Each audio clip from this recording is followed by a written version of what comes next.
a mess in this attic. Lot going on, but there ain't no need to panic. Come on up and join, we getting wild, getting manic. Spitting truth for all you fanatics. You wouldn't want Darth Vader to have a high performance coach. No, you'd just be so much more evil. Yeah. Right. You know, like you do an intake call. Okay, Darth, what's your vision? You know, and it's like,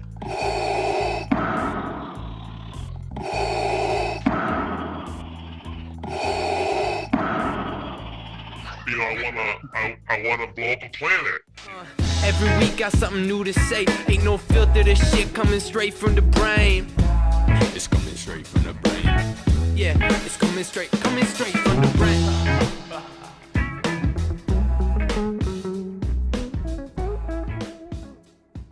What's up, everybody? Today is Friday, June 10th, 2022. This is a Talk in the Attic, which means, of course, I'm your host, Kirk Ross, coming at you with a really special one today. I sat down with 3 coaches from Novus Global, a California-based company that's actually serving internationally, at least through Canada and U.S. It's a high-level, high-performance coaching firm that was founded in part, at least, by Jason Jaggard, one of our 3 guests today. He also brought with him 2 of his partner coaches, Dan and Janet. All 3 of these folks are extremely intelligent, and of course, they all have high IQ. But what's really impressive with these 3, and probably with high-performing coaches at large, is their EQ, their emotional quotient or emotional intelligence. They really challenged me. So we get into it. We talk a little bit about what Novus Global is. They also run an institute called the Meta Performance Institute, which really prepares coaches to enter the coaching world, at least at a higher level than your standard institute would. And it's a great conversation. We do a little bit of live coaching where I'm the pupil or the study, and they didn't really let me get away with any bullshit. And you know what I learned from this short conversation is that I've got a lot to learn, and a lot of that is kind of seeing through your own defense mechanisms, and as Jason calls them, systems that we all put in place to kind of protect ourselves, really, in most cases, from fear. And those fears are sometimes rational, and oftentimes they're irrational. So we get into that, and I felt a little undressed by the end of this thing. I felt a little bit down on myself, but at the same time, I've thought a lot about what they taught me, and I don't want to ruin it, but essentially, a lot of you out there are going about your day-to-day. Most of us have an idea what our vision is, but do we really know what our vision is? Can you specify specifically what you're looking to do and by when? Is there a way to quantify it? Is there a metric available? And if there's not, then maybe our vision isn't quite as well prepared or well imagined as we thought. Maybe it's just an impressionistic piece of art as opposed to a very defined rendering of our future. So that's what you're about to see. Check out novus.global for more information.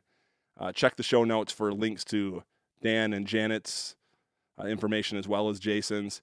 Thank you, Dan, Janet, and Jason for coming on. I said it a few times during the interview itself, but by golly, I feel like lots of reputation, lots of esteem brought into the show. I appreciate that. For those of you listening to this, please don't forget that we do have a YouTube channel. This is a video episode, as almost every single episode is. Please like and subscribe and share. No matter what you're doing, I do appreciate that you're tuned in to this, whether you're listening or watching, or maybe just telling me that you're listening or watching. I certainly appreciate it. And I promise to you, Jason, Janet, and Dan, that I will put some time into considering what I really need to do to make this thing happen. All right. And with that, we're going to jump into this thing. Here's an original song by yours truly, leading us in and leading us out. With that, let's start the show.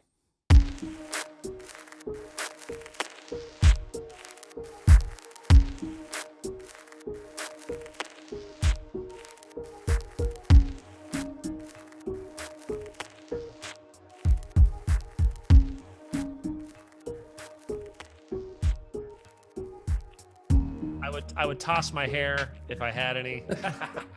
So I don't know, Jason, you probably know this. I don't know if the whole team does, but I really, what turned me on to you and to even know about you, obviously, is through Jeff Lambert, one of your clients. Yeah. So I don't know if you call them your players or what. We'll get into that later. But I was really impressed by him. I have a personal friendship with someone that's close to him. So, you know, I it's cool. You guys are bringing a lot of esteem and reputation to this program. So I do appreciate that. It's my pleasure. And Jeff's a good man. I like him a lot. I've loved working with him over the years, and he's the only person in my life who I've coached who looked at me in my face and said, I want to be the best client you've ever had. And I love that. It's and I was like, you can't hear that and not say, then I want to be the best coach you've ever had. And so there's really a nice synergistic relationship that's flowed from that. Yeah, so we'll get into the confidential dirt on Jeff later on once we're off the record. Not that many people watch the show anyway, so that's great. No, all right. So I'm here with Dan, Jason, and Janet from Novus. What's the name of the company? Novus Global? That's right. Novus Global. It's a coaching firm. You're based out of Los Angeles, California. Is that right? I mean, sure. We've got coaches everywhere. So we've got coaches in Canada. Dan is in Calgary, and Janet is in our neck of the woods, but she's in a cooler place. I'm a little west of the city, and she's a little northeast of the city of Los Angeles. But we've got coaches in South Africa, obviously all over Canada, all over the U.S. Am I missing anywhere? Yeah, all over the U.S. How many coaches do you have working for the firm these days? I should know what the answer to that is, but it's changing all the time. It's over 25 for sure. I think it's around at least 30 to 35. If you bring the training program right now in, it's probably closer to 40. Yeah, something like that. Well, that's cool. I mean, I think that I want to make sure this doesn't come across in a pejorative manner whatsoever, but there are the coaching field is exploding right now. And anytime there's opportunity like that, you get a lot of kind of BS in there as well. You know what I'm saying? So we'll get into this later about kind of how, as someone that would be interested in hiring a coach, how to maybe sift through the good ones and the less thans, I suppose. Like finding a good restaurant. Exactly. Yeah. I like that metaphor. How so, Dan? There's a lot of bad food. There's a lot of, you go into kitchens. I worked in a restaurant for 1 month and I learned probably more than I wanted to about restaurant industry, but it was just shocking to me, like just how different restaurants operate. You go into the back and there's a lot of things they don't want you to see. And you can kind of tell, like, when you go in, because anyone can open a restaurant. Anyone can. It doesn't matter if you're qualified or not. If you just got a little bit of capital and you got somebody who's willing to write, you can hire. My brother was cooking steaks at a restaurant. He was 17 and had no clue what he was doing. Like absolutely no clue. And they were serving what he was making to real human people. So it's like, I think coaching is a similar sort of, and like a lot of industries, there could be a lot of bad. So finding the good, we can talk about that, but it is definitely there's some principles to follow in order to find the best possible coaches. Yeah. And so I guess I'll direct this to you, Janet, because you've been I haven't gotten to you yet so far. So let's talk about kind of what a basic mix, or what kind of your cross section of, first off, what do you call your pupils? What is that? Oh, pupils. I like that. I'm going to start calling them that. Clients. Close my eyes. Yeah. Clients. Yeah. Clients. Yeah. Okay. So what's a good mix? Like what kind of clients are you guys coaching? Yeah, well, right now, I mean, it's always ever changing. Right now, I'll just speak for myself. I have a roster of CEOs, C-suite executives, managers, people in different industries, startup founders. That's about my roster right now. So a lot is of that pretty representative? Owners. Yeah, that's pretty representative, Jason. Is it a pretty executive business focused firm? I would say so, if only partially because that's the folks who are usually most committed to some kind of ROI. Yeah. So we'd be willing to work with other people, but oftentimes we're more like a sports car. When I bought a sports car for the first time in my life a couple of years ago, and I was driving with a buddy of mine who and Dan knows who this guy is, and I think Janet does too. And I was driving with a buddy of mine who knows how to drive sports cars. He's got a Porsche and all this kind of stuff. This was not a Porsche, but I was driving something less than a Porsche, but still a sports car. And we drove around together. I was kind of showing it off, and I was happy. And he looked at me and he goes, "Hey, do you want me to show you how to drive this?" and for about half a second I was offended, but then I was like, this guy knows what he's doing. And so then I hopped out and sat in the driver's seat, and then he like let her rip, and he showed me what this car that I just got could do.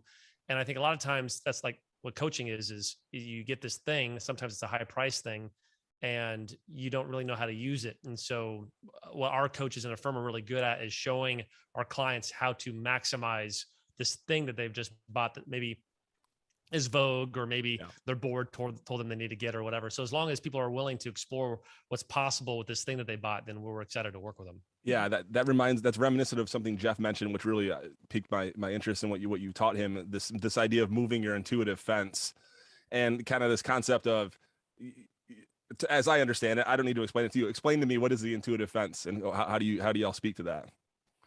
You know, I'll kick it to. I guess I get to pick this time, and I'm not to. I'm going to punt it to Janet to answer that question, but I will also say, this is fun. The three of us don't get to be on calls very often, and Janet was the director of our Institute for Meta Performance. So there's a separate company that trains people how to do what we do, and she ran that for several years. And then Dan is currently our director for Novus Global Sport. So he works with a bunch of professional athletes and runs a team of coaches who work with professional athletes. And so there's a nice swath here, and frankly, Janet and Dan are in the saddle a lot more than I am. So I only have a handful of clients. Janet and Dan really are in this day in and day out. Cool.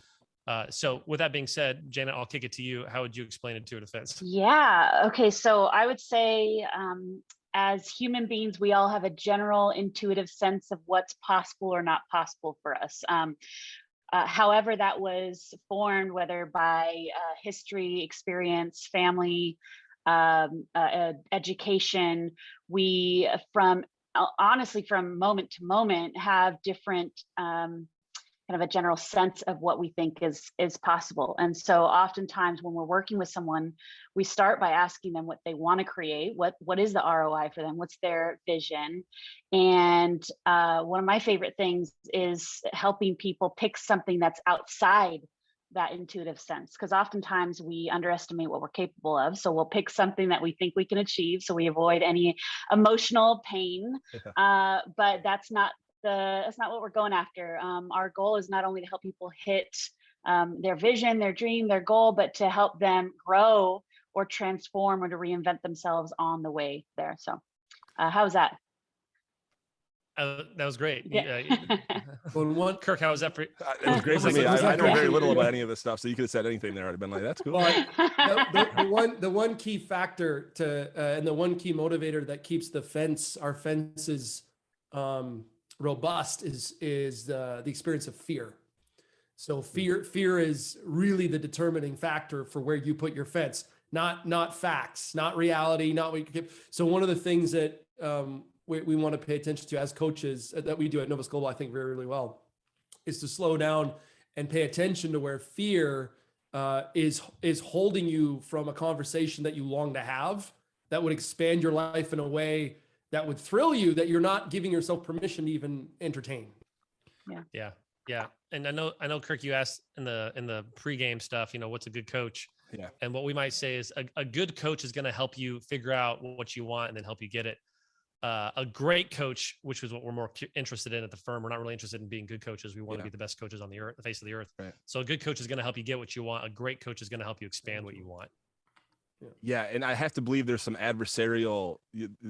First off, you're dealing with a group of people through price point and through who you're targeting that are spending a lot of money that they earn because they're mainly like go-getter type people for the most part. They're going to, and then therefore they probably have a lot of, I don't mean this in a negative sense, but they have an ego to that extent. You need to be very confident to find yourself in those positions. So I imagine that results in a lot of adversarial conversations with y'all. Or do they take your advice, or do they get mad? I guess that's kind of what I'm at. It isn't even advice that you're giving. Well, it's crazy. So, I've been coached by both Janet and Dan in various times in my career. And I would say it's amazing what people can say to you when you trust that they're advocating for your best life. Mm-hmm. So one time I was working with a client and he made a joke. He said, if my wife walked in on us right now, is virtual, but he said, if my wife walked into my office right now, she would think that you're abusing me. And he meant it as a joke. And I said, why is that? He says, because you say things to me that I would never let anyone get away with saying. But he's like, when you say it, I know that you're trying to help me. When other people say it, I know that it feels like they're trying to hurt me. Mm. And so I think that that's a big part of it, Kirk, is it's about it really is about building a container of advocacy with folks, so where you can really lean in hard. And look, I'm not their dad. We're not, we have no coercive power. Right. So we just, and it's nice to have people in your life who will come at you with fierce advocacy, who also have no coercive power. It's a very, if you tell me to go to hell, great, I'll see you next week. Yeah, there's no repercussion. Yeah. You do that with your spouse or with other people on your team that could really burn bridges. And so it's nice to have someone who's safe to wrestle with. Yeah. And there's a lot of power in that. Well, so go ahead, Dan. At the same time, you should know that we this type of work we do in prisons, with high school students, with inner city nonprofits. So it's not and that's something that we strongly believe in. Generosity is something that we're committed to, and making this type of work accessible to all. And you'll be surprised how much of an ego you can find in a 14-year-old kid. And it might not be all that different from the ego you find in one of the world's best athletes. Right. Yeah, I imagine you're having a stable of, and stable is the wrong word to use, but having a book of clients who are all elite athletes. I imagine that your day-to-day conversations, I'm sure that foundationally they're similar, but they have to vary in tone, I would imagine. Yeah, I had a call this morning with a guy who's in the Stanley Cup final with the Colorado Avalanche. And he is a completely different type of conversation than the other guy I was talking to, who was playing against him in the round right before it in the NHL playoffs. Yeah. And so each person, and what we spend a lot of time doing is paying attention to what others take for granted, or what we don't pay attention to. And I say this often when I'm talking to clients, like we are often listening to what people are saying in our normal conversations. What we're trained to do is pay attention to how you're saying it at a level that most people aren't even aware is possible, but it's all there. All that data is there. And each person, they have different things that are going on in their life, different conversations in their heads that they're paying attention to, that are guiding their behavior towards things they don't want to achieve or things they do want to achieve. And it's about really slowing that down. So in an athletic space, what's fun is it's instantaneous. You can have a conversation, go perform, and see if it worked within 12 hours. And so that's a really some might not be up for that level of accountability. Yeah, it's a little bit too reactive for some, probably. Yeah. I mean, I imagine from what you're all saying, it's clear that trust is obviously the key part of this relationship, as it is with any relationship, and particularly when you're dealing with the aggressive folks.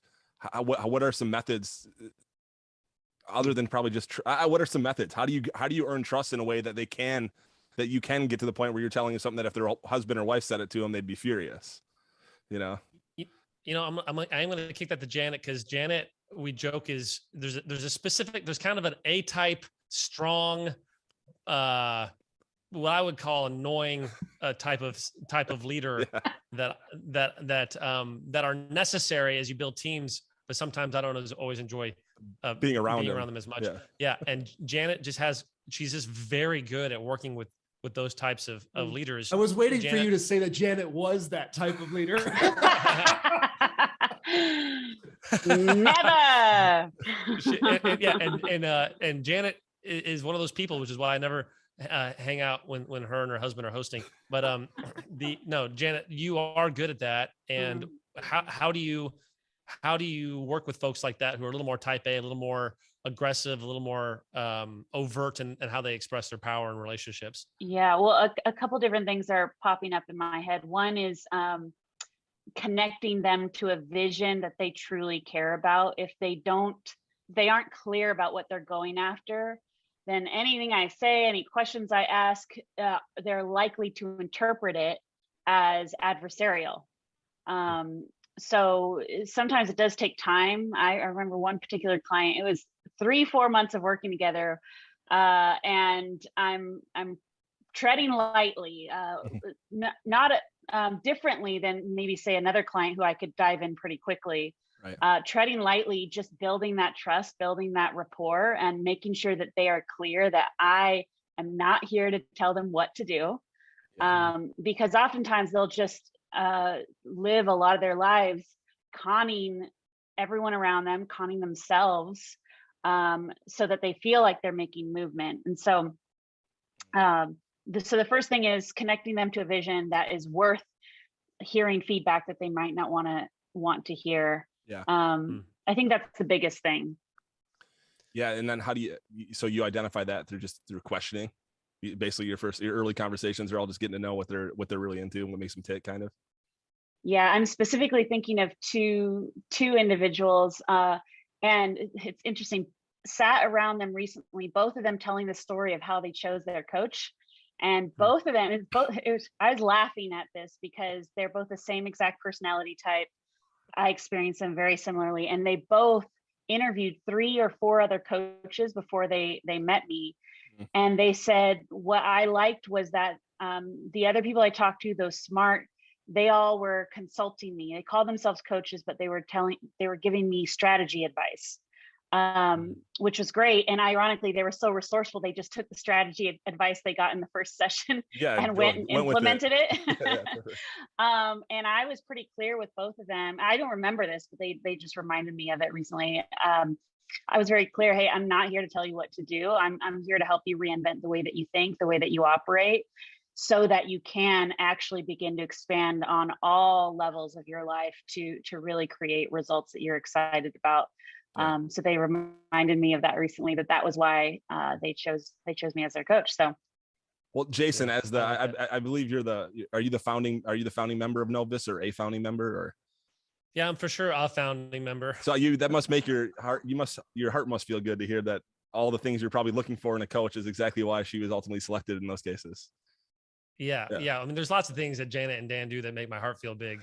It's fun to win with your friends. Yeah. You know, and I've known both Janet and Dan and many other people in the firm as well. I've known them for decades, you know, and, you know, Amanda, who's one of our top performing coaches, she's my biological sister. She's my older sister, you know? And so there is a degree of when we win together, we lose together, and we get frustrated with each other sometimes, and we forgive each other, and it's just we practice what we preach. You know, like, this is all the tools that we use with our clients, we use with and among ourselves. Yeah, and I think that gives us this. Speaking of trust, I think that gives us a sense of authority, knowing that we're not coming from on high, we're coming alongside of, right, and we're using the tools too. You know, and so. There's a beauty and an authenticity that goes with that. Yeah, I imagine you're all coaches, so you're all believing in the material that you're teaching, and you know, so it would be really terrible to hear that you have a very rough, hostile work environment or something. It'd be a very negative ad for your business, you know. Well, you know, hostile for some, I don't know. We always have room to grow in how I think we advocate for each other. I think if John Roberts, another one of our top coaches on the call, he'd want us to not be romantic about how well we always practice the tools perfectly. We certainly have room to grow. One thing though, Kirk, about trust is there are a lot of ways. There are healthy ways to earn trust and unhealthy ways to earn trust. So I think some people make trust the modus operandi, the bullseye of this deal. And I want to be trusted, but more than that, when I work with clients, but more than that, I want to be trusted for specific reasons. I don't want to be trust, because you can earn trust by telling people what they want to hear. Right.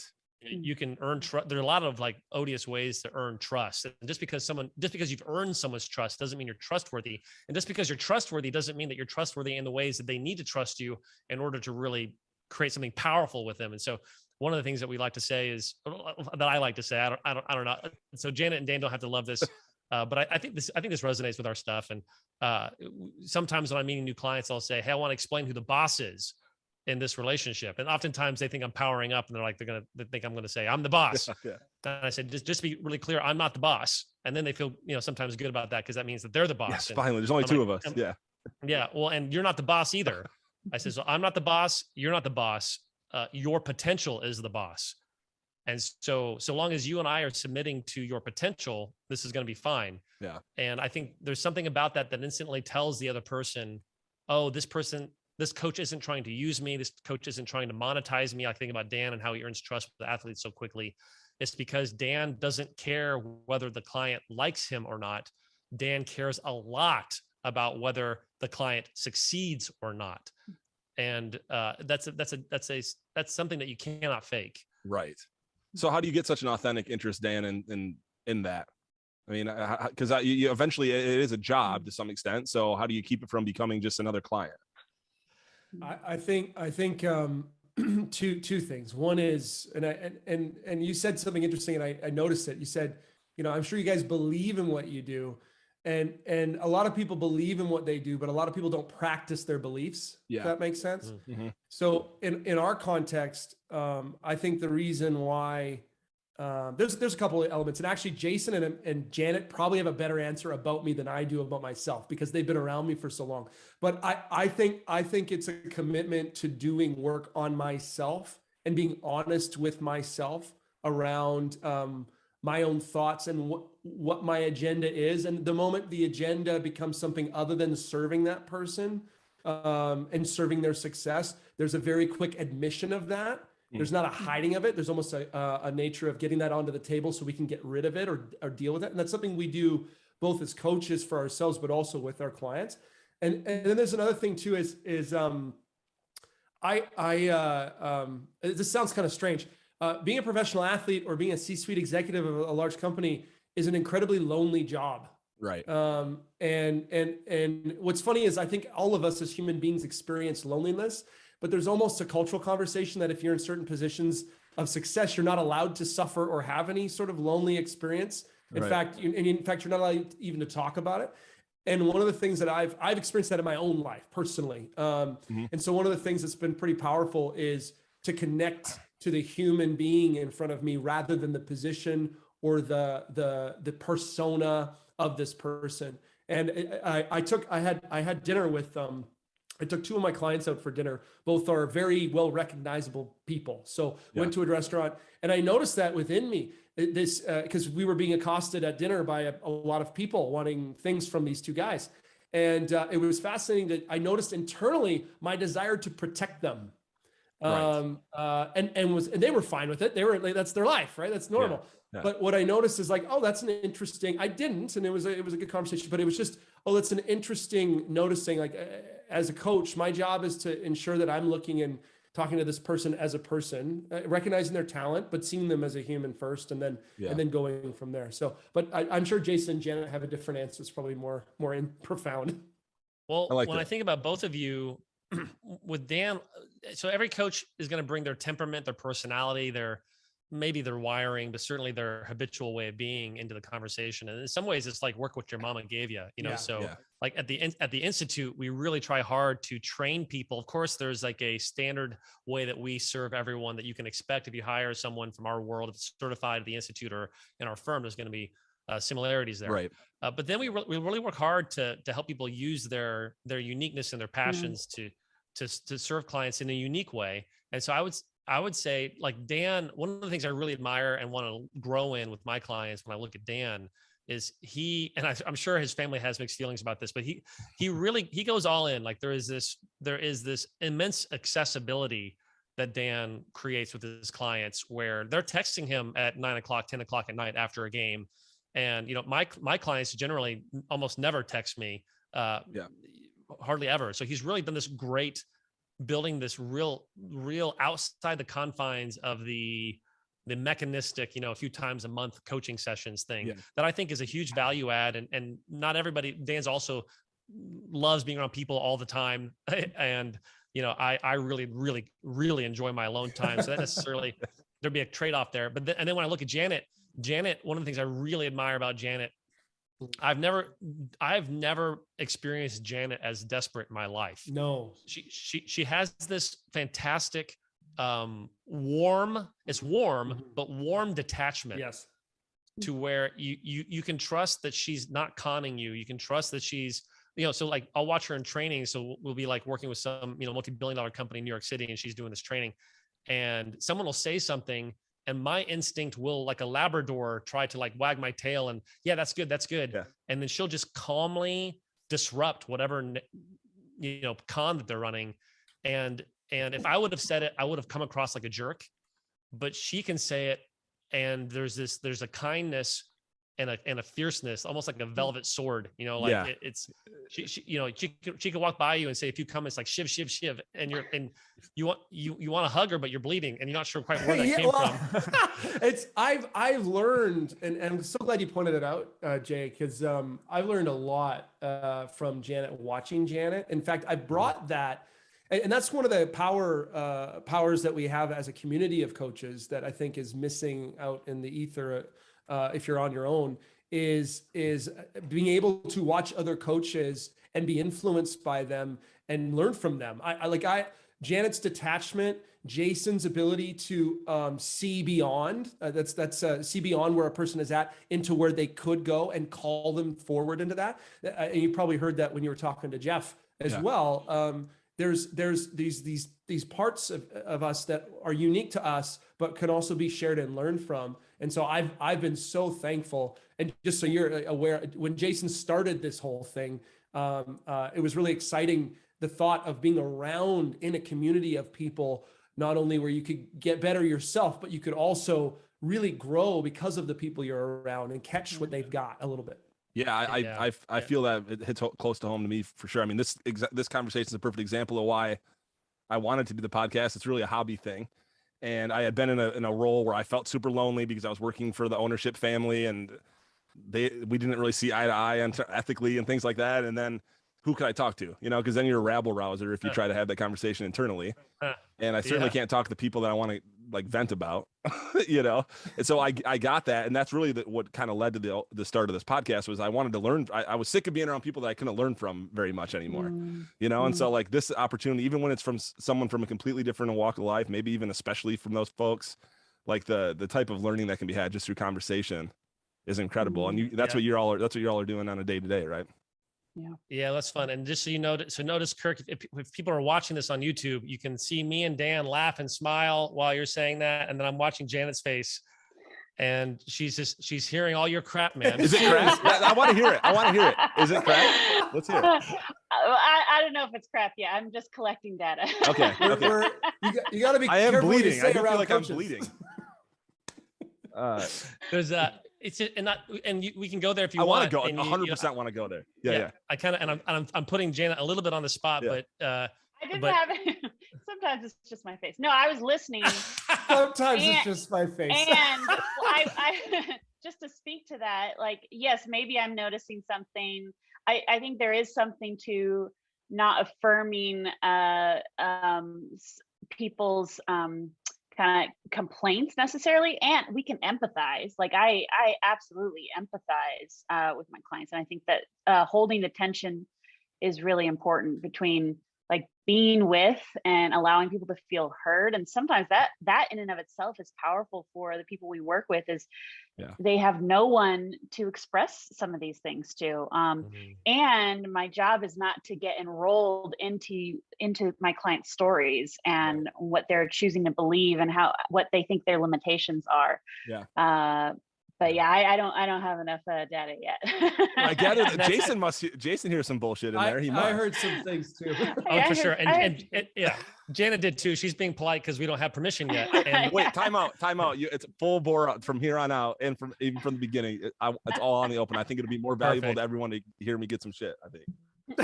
So we say sometimes. I'm trying to think of a more PC way of saying this for public consumption. But when we train coaches, we'll say.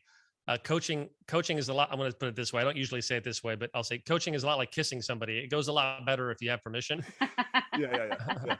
And so you want to get consent before. And so as we're listening, but I might say, Janet did an eloquent way of saying that. And maybe a parallel track to that is part of being trained as a coach is learning how to hear the ways that we unintentionally diminish our own lives as we talk about our lives. And so my guess is, Kirk, you wouldn't be shocked that when you articulated that little journey into the podcast world, there might be some elements of self-diminishment. Yeah, like calling it a hobby. Yeah. Calling it a hobby. So even some of the reasons why you did it would be interesting. Yeah. And Janet didn't take the bait, and I'm really proud of her because, 5-10 minutes ago, we talked about you want to attach coaching to somebody's vision. And right now we wouldn't just lay into you in terms of what we heard because we don't know what you want yet. Yeah. And not just want in terms of give it to me, because coaching isn't masochism, it's it's not one time, not to keep talking too much, but one time I was interviewing a client and to see if I wanted to work with him and if he wanted to work with me. And he got on, he was really proud of himself. And I was proud of him too. He got on, he said, Jason, I want you to show me all my blind spots. And I said, no. and he's like, what? And he laughed. He's like, why? And I said, well, first of all, that would take forever. I mean, you got tons of them. You have to live with them for 40 years, document everything. Yeah. Yeah. And I said, secondly, not all blind spots matter. You know, like I said, look, like he was in Atlanta at the time. He was in a little office in Atlanta. We're Zooming. And I said, like, right now, can you see the Eiffel Tower? And he's like, no, like I'm in Atlanta. And I was like, yeah, great. So you're blind to the Eiffel Tower. Yeah. I said, does that have any consequence to your life at all? He's like, no. He's like, yeah, because like you're not trying to get to Paris. Right. Like you don't care. You know, so we only really want to deal with the blind spots that are keeping you from getting where you want to go. Yeah. And so the reason why Janet didn't jump in with the red meat is because she doesn't know where you want to go yet. So she'd want to have a conversation with you first, figuring out where do you want, what's inside of you? Where do you want to go? What are your hopes? What are your dreams? What's something that would make you weep with awe if you were able to create that, right? Do you want me to just proffer that right up? I can do that. Okay. All right. So, I mean, let's do it. I 100% have a vision. I called it a hobby. You're right. That is self-diminishing. I as soon as I said it, I thought maybe you'd say that. But it started as that, but I absolutely am motivated. My real goal, which isn't super quantifiable, is I'd like to be able to just do this as a self-sustaining. This is what I do. You know, right now I'm supplementing this right now with, I have my own sales firm that I have a major client with. That's really how I'm surviving. My wife's an attorney, but I would love to be able to just do this. And to me, that's kind of not like that's within my intuitive fence, right? So if I was trying to put one out there more, I want to be a guy making $1 million a year through media creation. Okay. Mm-hmm. And not that I'm motivated by money, but it's a scoreboard, I guess. So is that close enough? Is that still too murky? Not murky. It's great. And it's a good start. And I love that you even already identified what's inside your fence in the realm of possibility and what's outside. So that's great. So the $1 million. That's kind of within my fence though. I don't know. You know what I'm saying? I just want to make it, you get where I'm going. Yeah. You might have to help me identify what my real vision is maybe. Hey, I love it. Jason, what do you have a thought? Well, that's worth noticing. So even Kirk, just notice sometimes we live with even an intuition that we think we know what game we're trying to win, but it's foggy, it's fuzzy, it's an ether, you know, it's a mist. Yeah. And again, in some ways I'm I guess quote saving Janet from having to like coach in real time because we, you know, but I can get off of that. I don't know why all of a sudden I turned into a big brother. It's like Dan at dinner the other night. Yeah. Yeah, no kidding. But there is when we train coaches. I don't know if you ever saw The Patriot. It was kind of a ripoff of Braveheart. But there's it was Braveheart, just in a different decade. Yeah. Different time period. I feel like Gladiator and The Patriot are both diminished. Speaking of diminished language, diminished narratives of Braveheart. But there's a quote in that says, "Aim small, miss small." Yeah. And so part of getting clear on vision is helping people get clear. First of all, most people think they have a vision and they don't. They have an impression. That's not the same thing. How do you differentiate the two? Yeah. So an impression is like, well, you know, like impressionistic art. Yeah. You know, like if you look at a Picasso, it's like, I think I see a woman. That could be anything, you know? Right. And just to give you a quiz, Kirk, like why might you keep your vision vague versus getting specific about it? Yeah, because I'm probably afraid not to hit it. I mean, realistically, at the root of it, probably, right? Yeah. So the more vague someone's vision is, the more I can know in some way that they're not really up to that yet. Yeah, I hear you. So it's well, just to add to that, it's still living in the kind of want, interested in category versus the putting the stake in the ground. Hey, by next year, I want to be able to quit my job. I want this much in revenue. I want, and you could add a ton of details there, but there's often a reason why probably 99% of the people that I talk to, the very first conversation, they're pretty vague. They have a sense or a desire for something, but there's usually a strategy around keeping something vague. Yeah. How do you three and all your colleagues and your network of coaches, how do you find yourself falling victim to these same trappings? 100%. 1,000%. We're doing it Oh, all yeah. the time. Like I think that's the key. The key is there are no haves or have-nots in this type of work. And nobody's excused from the table. And right now, Jason, Janet, myself are all underestimating what we're capable of. We're all doing it right now. Yes. Yeah. And so that one of the things that, and that's what's so exhilarating and terrifying sometimes about being in a community that's committed to a constant re-examination of that conversation, because there's right now, my life, 5 years ago, if you told me I would be doing what I'm doing now in my life, I would have laughed in your face. I would have thought it was the most ridiculous, outlandish thing you could ever claim. And what's strange is if I keep playing the game, if I'm committed to the game, that'll be true in 5 years about right now for there. Right. And so that's but vagueness in the conversation is a way to almost have a conversation.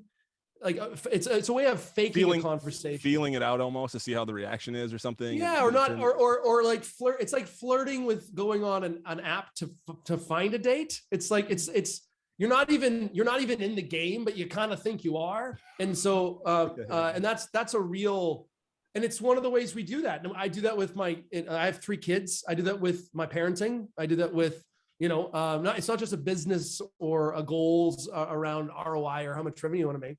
Right. But if we continue to dig, not only would we want to get really specific about the outcome, but also the meaning underneath it that you give it. It's like, why does that matter to you?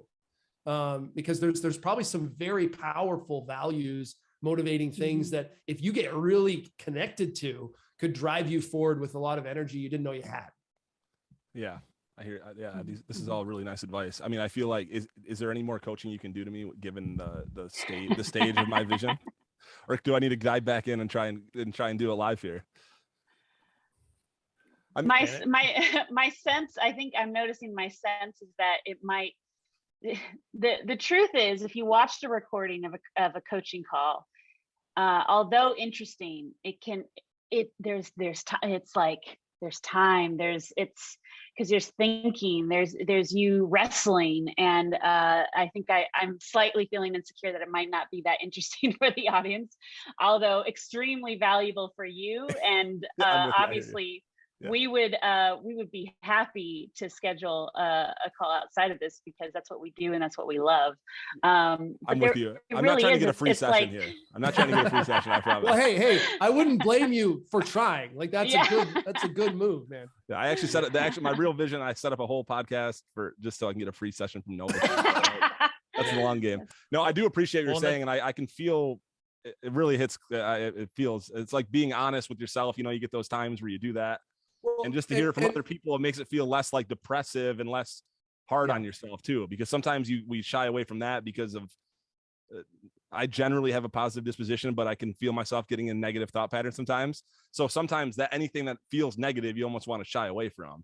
So to hear it from 3 professional people, it just feels better. I don't know. And to have and to give a little paint by numbers for people listening, so like they can go on this journey a little bit with you in terms of the conversation. One would be, I would want to know, what do you want specifically to happen in the next year that you're afraid to admit that you want, or that you've written off as impossible, right? And not fantasy, like, well, unless like I want to be living on Mars. It's like, okay, well, like we could talk about that, but do you actually want that? Like there's a So there's the next step once you've got that clear is to begin to look at some of the underlying behaviors that would be required to get there. Like you could write that list out. And ultimately, I think it's important. I've tried to change myself in isolation a lot. I have a very bad track record of that. I have a very good track, and I'm getting better, but I have a very good track record of transformation inside of community. And that's one of the reasons why I've had a coach for over a decade, and I will have a coach till I die, because it's constantly, I'm up leveling what I'm using my coach for in the coaching space. But I think if you can get started with getting really clear about what you want that maybe you've given up on, and what kind of person or what kind of behaviors would be required to get there, that'll get the wheels turning. So when you show up to have a conversation with any coach, whether it's our company or somebody else, somebody good, hopefully the restaurant serves decent food, right? You can get some traction. You can get a little bit more traction a little more quickly. Yeah, I like that. I appreciate that. I like that. Yeah, I think what about what are some major kind of challenges? Obviously not specifically with who the client is or whatever, but like what are some success stories that you think would be of value to the audience too, of like things that you saw a client realize that maybe for the first time you saw come to fruition, and maybe how could we identify similar learning opportunities in our own lives, I guess. That goes out to anyone that wants to jump in. I mean, Janet and Dan these days have better stories than I do. Soldiers, yeah. Oh gosh, yeah.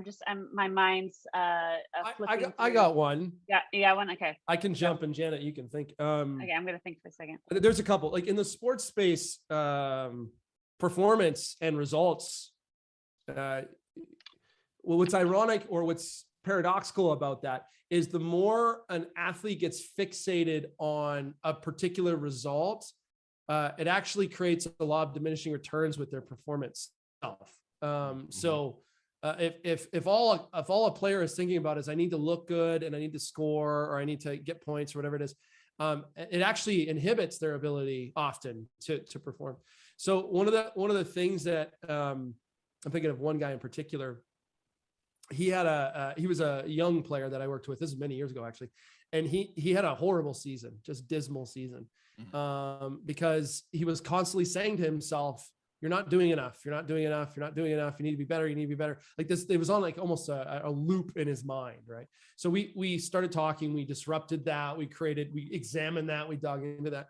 And then the following season, he went from, I think he had like 3 points or something in that first season of the sport he played. The following season had over 60. And he enjoyed his life. He got better. Like his satisfaction went up, his productivity went up, simply because he began to realize the thing he was paying attention to was actually not the thing that was going to help him perform. It was the thing that was giving him a sense of control.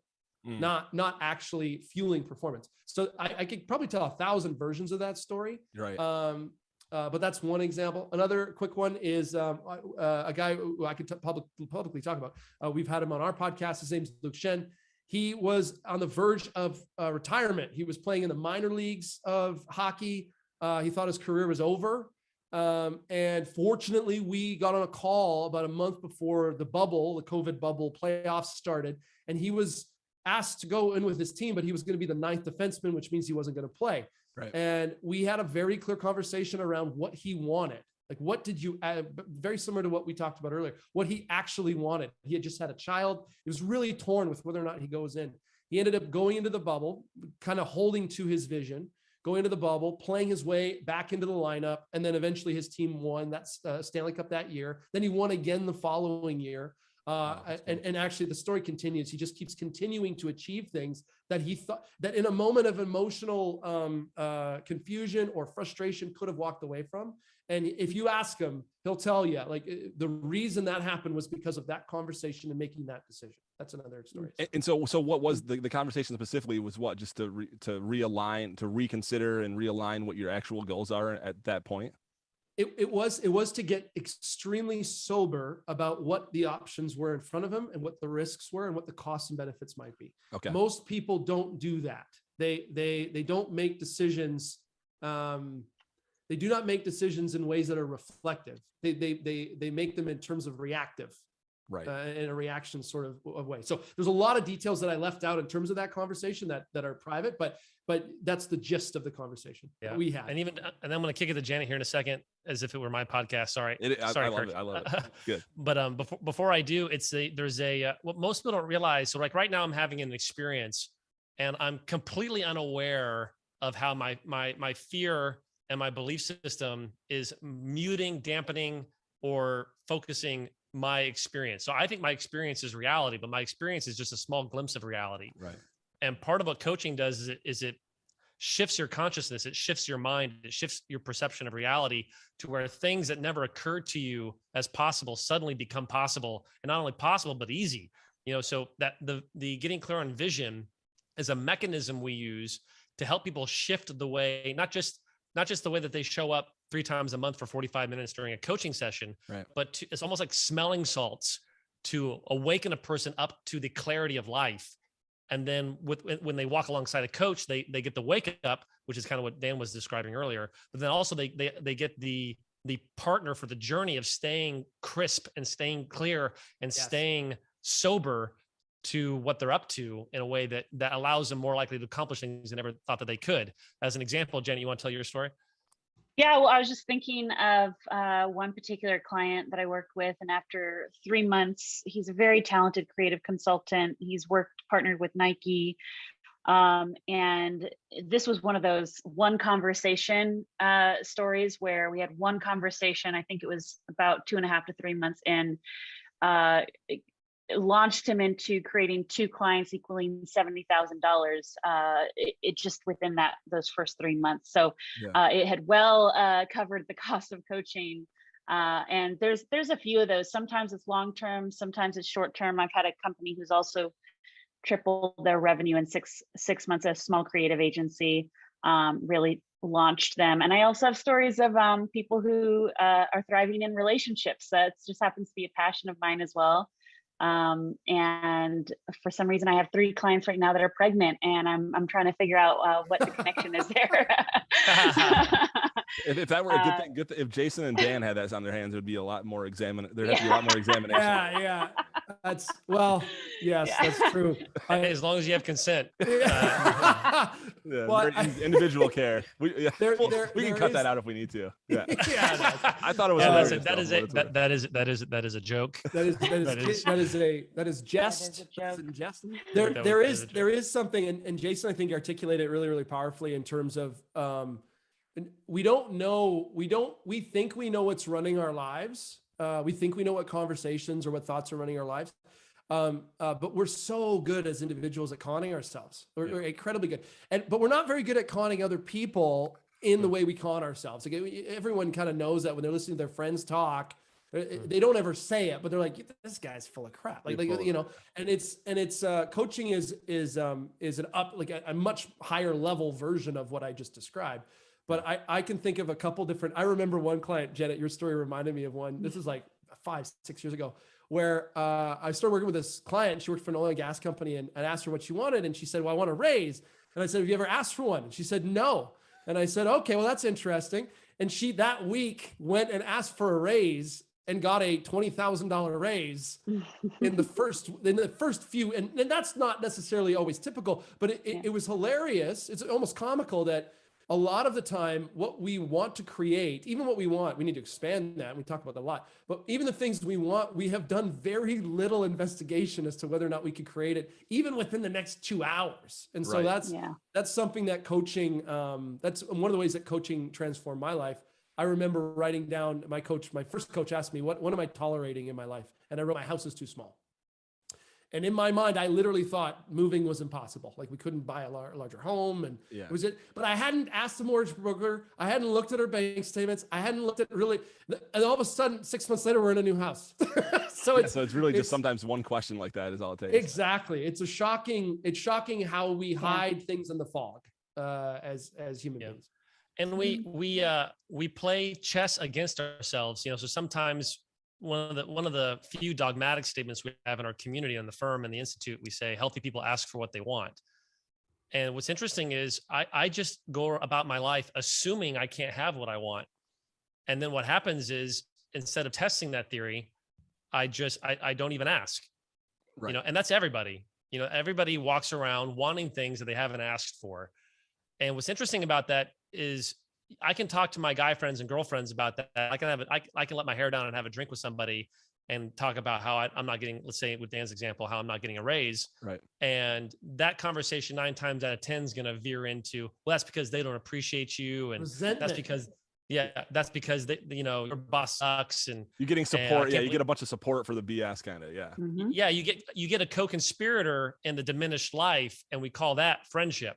Mm-hmm. And so what's beautiful about a coach is they're professionally trained. And this is what Janet was doing by what I call her, like, the warm detachment, is she's really good at not becoming a co-conspirator, which at first can feel a little uncomfortable because you're like, why is she not buying into my story? In fact, we would call that, why is she being a bad listener? Why is she not being empathetic towards me? Why? And one of our colleagues, her name is Jean Marie, she taught me a phrase called empathy extortion, where this, so Kirk, these are the rules. You're going to talk about how hard it is, with your job and wanting to start a podcast and having a hobby. And our job is to be like, oh, that sounds really hard. I'm so sorry. And that sounds really tough. And that's being a good friend, but it's being a horrible coach. Right. And you can I didn't know this, by the way. Did you know that you can overdose on water? I've heard that. I didn't know. I thought that was just an old wives' tale, honestly. No, it's true. No. There's a friend of mine, very successful businesswoman, sold a fashion company, never has to work a day in her life, hundreds of millions of dollars. And she sent me a picture a few years ago, and she's in a hospital and she's got an oxygen mask over her face. I'm like, oh my God, what happened? Like, I knew she was hiking that weekend. I thought maybe she dehydrated, and she said, no, I overdosed. I'm like, she doesn't do drugs. She's straight as an arrow. Like, what did you overdose on? She's like, water. You can drink too much water.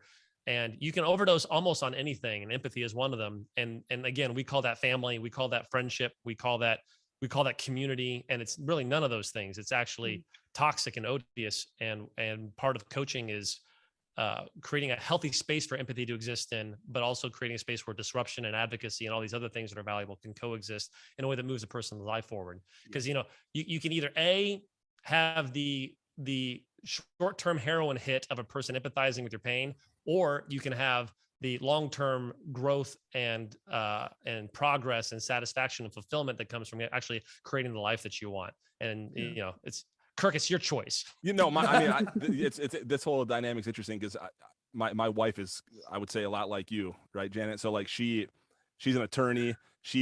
There are things that she says sometimes that I'm like, maybe it's because of how I built my own vision of who I am in my head or something, but like I generally try to be supportive and empathetic, which I realize at times is a bad thing, but she won't allow it. Like she'll hammer her friends, and she doesn't have a huge group of friends as a result of that, but the ones that stick around her really trust her, and she can tell them the real talk, and they know it's coming from a real place. So like she's definitely gotten me like more towards center on that, but it's still something I need to get better at for sure. But yeah. Yeah. Well, and we all have our things that are used as avoidance strategies, right? So even myself, before I really learned a lot of these tools, I wasn't fun to be around in my 20s before I trained as a coach, because I was chronically frustrated with the people around me, wondering why they didn't just take my advice. Like if they only did what I said, their lives would be better. Right. And so I wasn't fun to be around. And so for me, the growth was one, understanding when that was not like asking for permission for one thing. Two, having tools so that people felt advocated for, and not, so it wasn't me coming at someone out with an entitled energy. So really it's, my favorite word is tensions, just the understanding how to hold both, so that you can love the people around you. Yes, you don't overdose on either. Yeah. And when you say hold tension, you mean like when there's a moment that's requiring some soul searching, you don't give an easy hook or an easy way out, basically? Is that? Yeah, well, and the tension of knowing, okay, this person is, let's say I have a friend who's complaining and they're struggling, and really pausing, slowing down, listening, and understanding what they need. And in fact, Jason and Amanda, his sister, talk a lot about how they'll communicate, hey, this is a friend text, or this is a sibling text, or this is a coach text. Really knowing how to not just jump in just because I feel like I know what someone needs, which to me is really important, because oftentimes we love to give unsolicited advice as humans, and most of the time that doesn't work. Yeah. And just to be clear, so Janet's talking about the tension of, say, empathy and advocacy, right? You can, if you veer, another word for tension is paradox. One of my favorite leadership quotes is, leadership is the art of mastering paradox. So how can you be both at the same time, or how can you leverage one to enhance the other? Yeah. And most people err towards one side or the other, and then they face predictable social challenges because of it. Especially in romantic relationships, like Janet's husband and my wife are, I would say, similar people. They're helpers. They're people who empathize really strongly. Janet and I are tend to be fixers. When we're talking to each other, it's great, because it's like, what do I do? Oh, I'll give you an answer. Right? Like there's and so and the work that we've done, my wife's actually a part of our firm and a talented coach in our firm as well, that's an interesting relationship. And you got two coaches married to each other. But even with Janet and Ryan, her husband, there's there is a navigating of, and this is really where the growth has come for me over the last number of years, is, am I paying attention to what is needed, or am I paying attention to what I want to be needed? And those are two different things. Those are very different things. Yeah, I'm guilty of that. Yeah, I have an engineering background, so sometimes when someone presents me with a problem that they really probably just want to vent about, I'll tend to jump in with like ideas, solutions, and sometimes it's like just gets worse and worse from there. You know, and I have a bad time of recognizing it until the other person's like over it. And I'm talking about my wife in a lot of cases. You know, I love her to death, but I know, as we are too. Yeah. So I guess one thing I've been trying to be better is like just trying to be aware of that, but I still trip on it all the time. You know, it's like I've developed a habit of asking, and it's the same with Jason and when you're talking to Amanda. Like I ask my wife and I ask my friends actually, what would be most loving, or what would be most helpful right now? Do you want me to try to give you some? Because I'm sure you've been in a conversation when somebody you've been giving solutions to a problem, and they're whacking those solutions side to side, like you're fencing, like they're just like, it's a brawl. Yeah, it's a duel now. Exactly. Yeah. So if that's happening, I immediately stop. I'm like, oh, okay. They're actually not. I'm missing the mark here. Yeah. And I know that comes from probably an ego-driven thing from me, that like I want to have the answers, you know? So like I try to be like honest with myself about what it is, but it was crazy though, Kirk, for me is I want what I want. I want what I want more than the thing that I actually want. Yeah. You know, so like we build these systems in place. So you and your wife are running a system, and both of you, if she was on the call, by the way, another rule of coaching is you always coach the person in front of you, not the person they're talking about. Oh yeah. I'm the one that needs the coaching anyway. I'll be honest. We all do. And Come so, on. Yeah, true. Yeah, so we all do. And so we build these systems, and it's crazy to me how many things I do with people that I want to build a good relationship with, that not only doesn't create a good relationship, but actually deteriorates the relationship, but I still compulsively do it. And that's just a bizarre, and again, because I'm so drunk on being right, I'm so committed to my way of seeing the world, that I'd rather stay connected to the thing that I'm trying to, I'd rather stay connected to being right about something. Yeah. The cliche is I'd rather be right than be in a relationship. And now we're getting into Janet's territory. Can you give an example, Jay? Not the relevant one. I don't have permission to share. Let me think of. I recently started. I'm thinking more surfacey.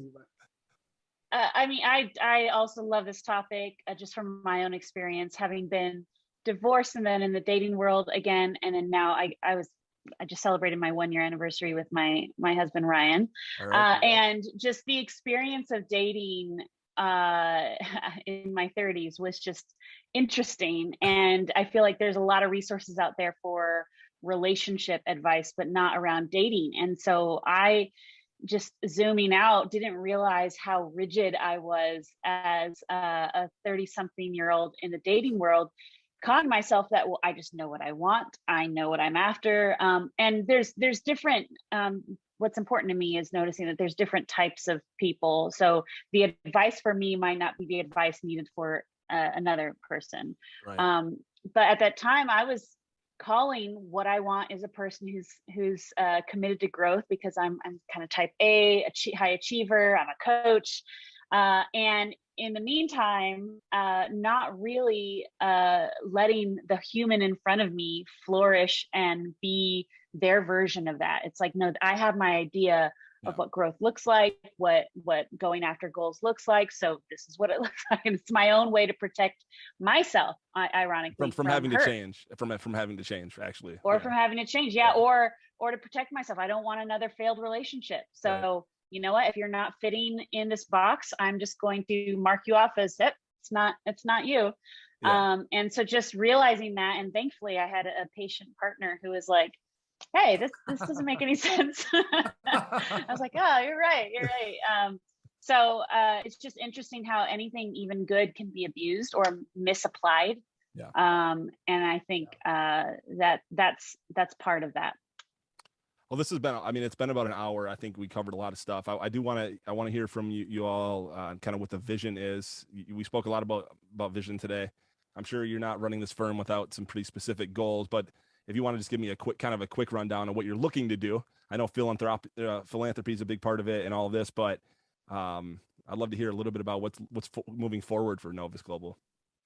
Yeah, well, I'll take a swing on that. There's two pieces. So there's Novus Global, and then there's the Institute for Meta Performance. Those are two babies. Those are two companies, and they're separate entities. They overlap a lot in terms of faculty. So some of our top performing coaches at the firm are some of our best faculty at the Institute, and a lot of people who graduate from the Institute get invited, kind of like a Top Gun program, into the firm to play. And so they're two separate companies.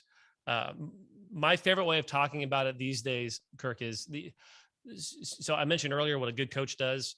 We could also call this a high performing coach. So a high performing coach is going to help a person figure out what they want and then help them get it. Mm-hmm. There's a problem with that though, is like, what if what people want sucks? And we don't like to say that very often. And so it's safer to talk about it in the context of like fiction. So like sometimes, like when Janet and Dan and I go on vacation, we'll wax poetic about how we would coach certain people from history. Like how would you coach?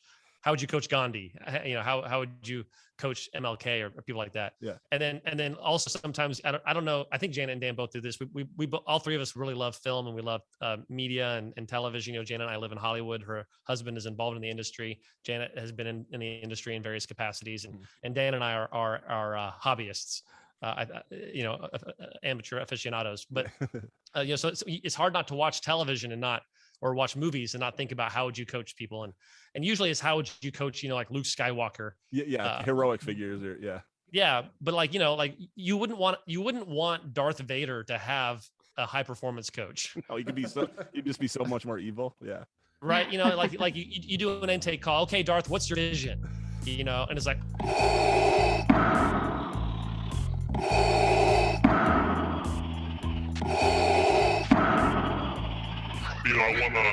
I wanna blow up a planet. And you're like, well, let's get clear by when. Let's create some clear metrics here.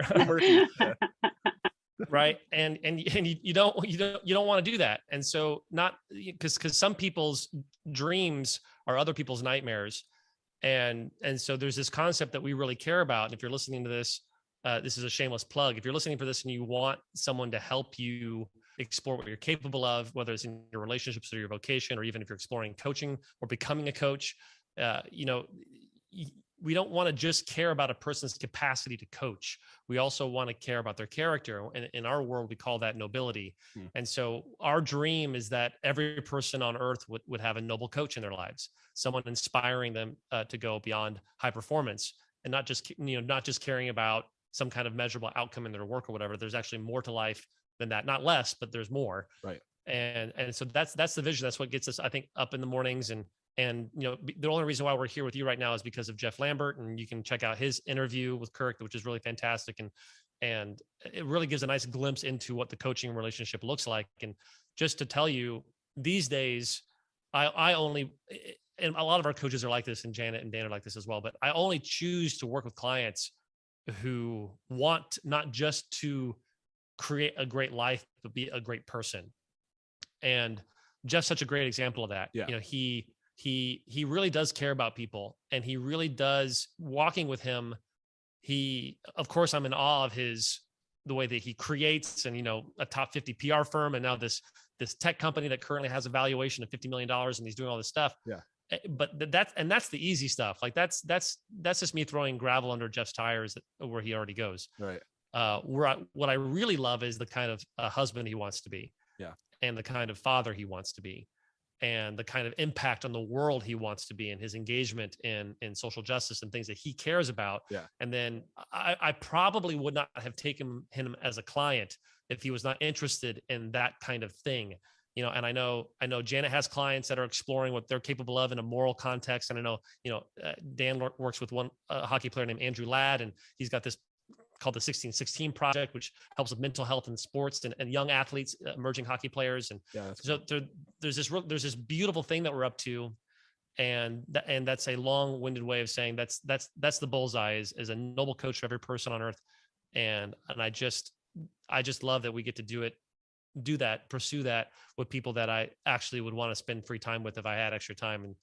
And so I'll say, as we wrap up, I think that, Kirk will land the plane, but Janet, Dan, thanks for being on the call with me. I always enjoy seeing you, and then Kirk, back to you. Yeah, no, that was that was beautiful. I appreciate everything you said. This was a very enlightening conversation for me. You kind of highlighted some things that I probably, as with any learning, you kind of already know it usually when you learn it, you know. Like for me at my age, I don't know if it's just because I'm in my mid-30s, but so many of the lessons that my parents have been telling me that someday you're gonna know, you know, like they're always so cliche and stupid about it, and now I'm like, I feel like these big epiphanies, and they're just these cliche things that everyone's been telling me for 30 years, you know. And that was what this was today. But I first off, for folks watching and listening, go check out novus.global. Is that the website? Novus.global. Nailed it. We have a few friends of mine that are big listeners of the show, and I know they're in coaching, so you'll probably be hearing from them, I imagine. But this is super great. I think it's a very, not to steal your word, it's a noble cause that you're doing. Jeff is the only guy that I know that's a client of yours, but even since he's coming to my kind of you know, on my radar, I can see him growing a lot as well. And the way he talks about it, he's getting in really good shape now. He's always working out. So like, it's kind of really just trickling all out for Jeff. So pretty cool. Yeah, it's fun to watch it. It's humbling because then your clients outperform you. It's like, crap, I need to go to the gym. Yeah. Well, I saw you guys had like a company photo. It looks like the front of like an Abercrombie catalog. You know what? That was David Gerber. He's another one of our top performing coaches. And this is what's fun, and not to keep belaboring the landing of the plane, but no. That was we do annual retreats, and we were all in Tahoe together. And Gerber's loves to do, you know, Ironman and triathlons, and he loves being uncomfortable physically. So anytime we hang out, he's like trying to get us to like jump in fire or ice or something. And so he got a bunch of us to go and get into the Lake Tahoe ice during the beginnings of winter. And you know what? We did look pretty good. I think I look good because I have no body fat, not because I have a lot of muscle. Those are different. Those are not the same. I think models would tell you that the cold is good. I think cold kind of helps everything. Yeah. I'd have to be really do that before I go on dates. Take my shirt off in front of that crowd. But yeah, no, I do appreciate it. Thanks so much for lending your reputation and all that. I'll take good care of this episode. I really appreciate you coming on. If any of you know anybody that you think could benefit from coming on the show, even if it's just a personal, I've had a lot of guests, most of them kind of just regular type folks, you know, that are just in regular day jobs and all that. But some of these folks have come just by having a conversation about themselves, which people tend to not do. Some of them have experienced like serious epiphanies that like they're calling me months later, and sometimes it's negative, like, oh, I got out of that bad marriage, you know, because of what we talked about. But at the end of the day, I guess that's a positive, really, because they're not in the marriage anymore. But like, I can see how that would be intoxicating on your end to be inspiring to that just by the little taste of it that I've had here and there. Yeah. Plus, there are no such thing as normal folks. That's right. Yeah, you're right. That was diminishing to them. Yeah. So we'd be happy to connect with anyone in your world. All right. I appreciate it, folks. Yeah. Thanks. Take care. You bet. Thank you, Kirk. All right, I'm really going to hang up now. I'm happy with it. Is there anything you want me to take out? And is there anything that you want to see anything in advance, or are you comfortable with me just going? That's up to you too.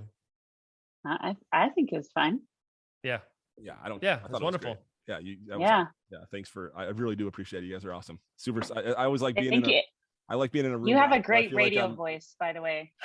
Oh, really? Thank you. Yeah. You have a great podcast host voice. So. Listen, Jason, I really want to be a stand-up comedian as well. And I know these are like immature goals, but I spent my 20s and 30s like chasing after like sales and engineering jobs, but now I'm actually realizing like that's just what I want to do the whole time. So I'm shedding the diminishing immaturity, the immature comment. But like I really do, I am making like aggressive strides to try and do that. I'm just trying to, you know, I'm working on it. But well, you know, and just to brag on Janet a little bit, because we were talking the other day, we were in New York together, and she was saying, you know, she wants to, some of her background is in improv comedy. By the way, I was thinking about you, Janet, when Goldman Sachs today was talking about their humor thing. I almost, you know, so like store that away, because you should be doing an improv coaching Goldman Sachs breakout. But the point is she done it, and then she got serious and got a job that pays well. And now she's thinking about dipping her toes back into the art world. Yeah. And they are not mutually exclusive. They are synergistic, and beware of anybody who doesn't have an interesting life outside of the thing that pays the bills. Oh yeah. I was around a lot of those folks in my life. I was one of those guys too. So I can't, I mean, you'll experience this too, Janet, but when I used to love to write, and I spent a lot of time doing that, and I just stopped. You know, I got my job and I just like quit doing it. And I always wanted to do it. And I would convince myself, well, I'm doing emails all day. I don't know, you know, while I sat there and drank beer or whatever and watched TV or something, you know. Right. But like reintroducing that to my life in a way that like was in this case, very regimented, where I had to hit a date and all that. That just did huge wonders for my like mental health too. Just being creative That's so again. great. It's like, Yeah. so I'm excited Yeah, for it's that, fun. for you to get back into that. But if you ever want to come on a show in a creative capacity, hit me up. That'd be cool. And All right, if your cool. husband too. Awesome. Well, Cool. thank you so much. This Yeah, has been thanks, Kirk. great. Thanks for coming on, especially since you guys are both sick. I extra appreciate it. But thanks. Take care. Okay. Go drink Yeah, lots yeah. of water. Lots of water, not too much. Don't tell me what to do. Yeah, that's all right. Oh, the real dysfunction comes out now, and the camera's on. See y'all. Yeah.